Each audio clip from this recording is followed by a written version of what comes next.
যুদ্ধের পরে ওই শুরু তখন থেকে শুরু করে যে কজন রাজনীতিতে মানুষ বিচরণ করেছেন, খুব অল্প সময় 3.5-4 বছরের মধ্যে এই মানুষটি আমাদের দেশের চেহারা পাল্টে দিয়েছিল। শুধু নয়, নতুন একটা পথে এগিয়ে যাওয়ার স্বপ্ন দেখিয়েছে।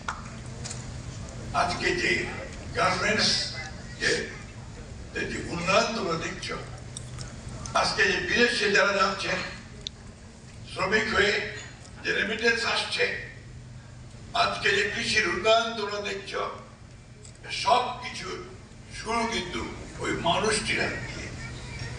এই জন্যই আমরা বলি যে সবাই সব কিছু পারে না, সবাই সব কিছু দিতেও পারে না। আর পুরো জীবনটার মধ্যে 3.5 বছরের মধ্যেই যে বাংলাদেশে কিন্তু একটা পথ নির্দেশ দিয়ে গিয়েছে।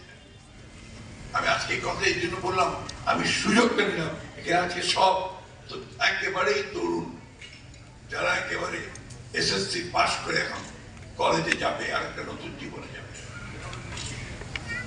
তোমাদের সামনে এখন বিশাল পৃথিবী, তোমাদের সামনে এখন একটা সম্ভাবনাময় স্বপ্নকে বাস্তবিত করবার একটা সুযোগ। যেটা ডক্টর সবুর খান বলছিলেন, আমি ভদ্রকে খুব সম্মান করে শ্রদ্ধা করি। তিনি নিজের চেষ্টায়, নিজের মেধা দিয়ে, অধ্যবসায় দিয়ে একটা অত্যন্ত সুন্দর প্রতিষ্ঠান গড়ে তুলেছেন, যেখানে আজকে অনেক মেধাবী ছাত্রছাত্রীরা কাজ করে এবং তিনি অনেক মানুষ কাজ করে, তিনি কর্মসংস্থান সৃষ্টি করেছেন।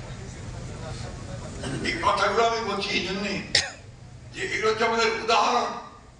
যে কথাটা উনি বলছিলেন, উনি বলেছেন যে আমরা অনেক সময় বলি না, সুযোগ নাই, করতে পারি না, এর মধ্যেই উনি করেছেন। তাহলে পারা যায়।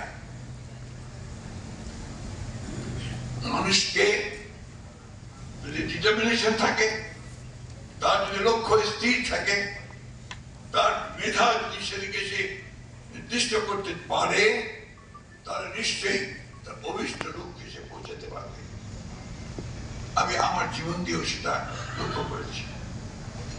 আমি যখন রাজনীতিতে নামি, তখন আমাকে অনেকে সেই বারাক ওবামার মতো, জানো যে বারাক ওবামা অত্যন্ত বিখ্যাত লয়ার ছিলেন এবং সেনেটর ছিলেন এবং আমেরিকার প্রেসিডেন্ট ছিলেন।